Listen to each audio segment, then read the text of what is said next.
This is a very rapid growing weed. We're looking at juvenile salt cedars, perfectly adapted to live out here. As you can see, the salt, they're very salt tolerant.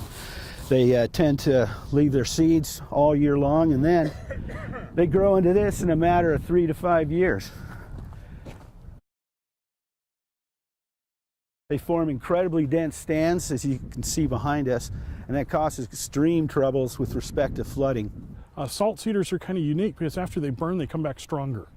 It tends to fertilize itself, and as they come back much, much stronger and much denser. I believe we have 1 to 2 fires a year since I've been here. And most of those run, a small fire is 40 acres, a large one can be several hundred. Yeah, I've seen these trees on fire. The fire itself, you can be a quarter mile away with the heat.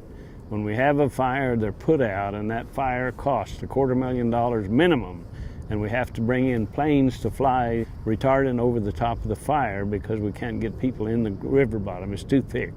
Once the fires get going, we end up positioning our crews on the outside of the fire area because with the updrafts and the brands or embers that are coming off the fire, we get spot fires a quarter mile to a half mile away sometimes. And so now we're getting fires into the agricultural areas, the dairy areas, and we actually have some residential areas that can be impacted by that. What's happened now is we don't know where the water is going to go.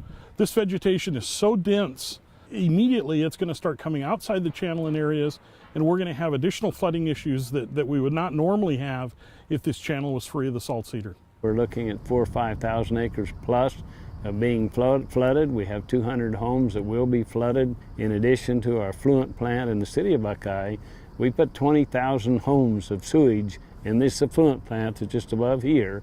If that plant goes out, we're going to have to put that sewage in the river bottom, and that would be a catastrophe that we'd have to face with in the future.